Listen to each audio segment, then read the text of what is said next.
All right, Puma. Well, one of the best things about the Super Bowl, especially in 2023, is that you can bet on it.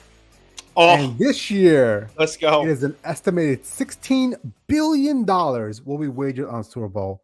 And I hmm think half of it's going to come from your account. Pretty much. Yes. 14.5 billion will be coming from my account. Just kidding. If I had that, no offense, I would not be doing this pod. But Okay. uh Well, one of the best segments in all of media is the best bets with the Puma. yep. Yes. So we are back for best bets with the Puma for Super Bowl edition, and Jay, I'm kind of all over the place. I've been attacking the board. Obviously, one of my best bets is Eagles minus 1.5. I got that at DraftKings, the unofficial official sports book of the Pro Football Radio podcast. Minus 1.5 at minus 110 odds. But to be honest with you, if you wanted to wait more towards kickoff and see if you get some better value on the money line for the Eagles, I wouldn't look sideways at you either. Just because the last couple of years, there seems to have been like an increase where games have actually ended up, with a 1 point difference.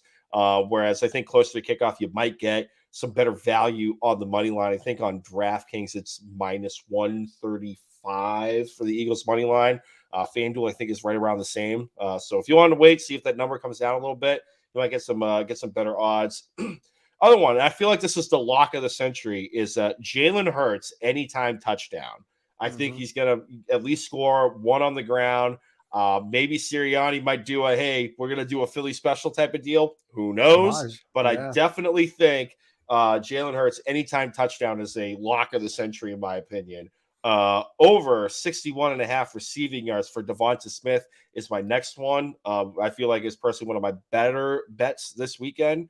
I think he's going to be able to feast on this Chiefs secondary.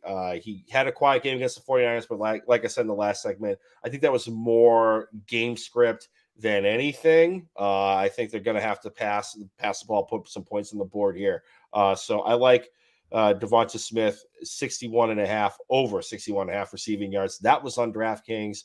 FanDuel, I think, was at 63.5. So definitely do some shopping with these props, by the way. You're going to get the better number at some of these. You're going to get some better odds at some of these. So definitely take a look around. Now we're getting into kind of the bizarro world Mhm. situation of the best bets. So next one is Kansas City Chiefs under 24.5 team total during the whole game. Last 2 weeks ago against the Bengals, their team total was at 24.5. I took the under. The game ended on 24. They haven't scored more than 24 points.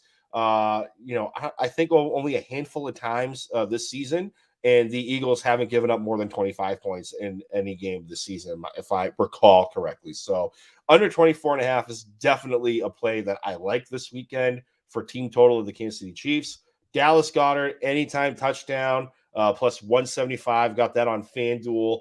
The defense for the Chiefs, I can't really say it enough. The secondary can be beat. The linebacker position leaves a lot to be desired here as well too. So give me Dallas Goedert to fall in the end zone, which also dovetails to Jalen Hurts over 1.5 passing touchdowns. I think he's going to get 2 through the air this weekend. Just given everything for the secondary and the defensive side of the football for the Kansas City Chiefs. Over 2.5 touchdowns for Travis Kelce at plus Two and a half. 2,900 plus 2,900 odds. So just a Okay. sprinkle, just a sprinkle. So in Mhm. context, I think like $5 would pay like almost 300 type of deal. I think just given the situation on the offensive side of the football, like Travis Kelce is the number one option on this offense, even if the people were healthy. But Marquez Valdez-Scantling, he's on the injury report. Mecole Hardman he's not going to be a go. They just activated, Clyde Edwards-Helaire. Who knows how much action he's going to see? He's been out for almost 2 months at this point. Jerick McKinnon's been dinged up with an ankle injury. Sky Moore is a rookie. So there's going to be a lot of targets that's going to go to Travis Kelce. And I think if there's going to be a pop game for Travis Kelce and for him to potentially win MVP, it's going to be with him, finding the end zone at least 3 times. So give me, Travis Kelce over 2.5 touchdowns. And now we're getting into the MVP market. So not going to go with the chalk of Jalen Hurts. Not going to go with the chalk of Mr. Medal of Honor because he has a high ankle sprain, Patrick Mahomes. We're going to go, there's the beaten path, and then there's way off the beaten path. And we're going way off the beaten path.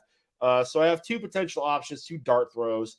Sky Moore at plus 14,000 odds for MVP for all the reasons why. Let's say that vaunted Eagles defense actually takes away Travis Kelce in this game. Somebody's going to have to catch the ball. Yeah. And I think it's going to be Sky Moore. I think he has the potential to be that Tyreek Hill type of player. Maybe we see flashes of that this weekend in the Super Bowl. So put a little sprinkle on Sky Moore, Super Bowl MVP. And then the next one, it's also a Kansas City Chief, is Isaiah Pacheco.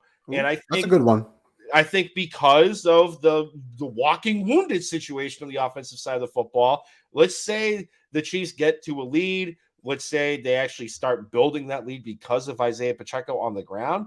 I said this a couple of weeks ago in the Giants preview. Like, if the Giants wanted a puncher's chance, they're going to have to run the football with Saquon Barkley because the Eagles defense can be beaten on the ground from time to time with the running back. And clearly that didn't happen. They're in the Super Bowl. But I think Isaiah Pacheco is probably one of the hardest runners I've seen run the football in the last couple of years. Yeah. He runs out hard. Of Rutgers, he runs hard as hell. And I think if he has, let's say, 130-yard performance, maybe he gets 50 receiving yards, and he finds the end zone 2 times, I don't think it's beyond the realm possibility that he gets the MVP. So a little sprinkle on that as well, too. Yeah, absolutely. That's wonderful, brother, man. Well, best of luck to everybody betting out there. If you take Puma's advice, take your mortgage, get a second one, and put it all on Puma's advice. You'll be guaranteed to hit money. And if you don't add us. No, don't add us. Nothing. Nope. All right. See you guys. Peace.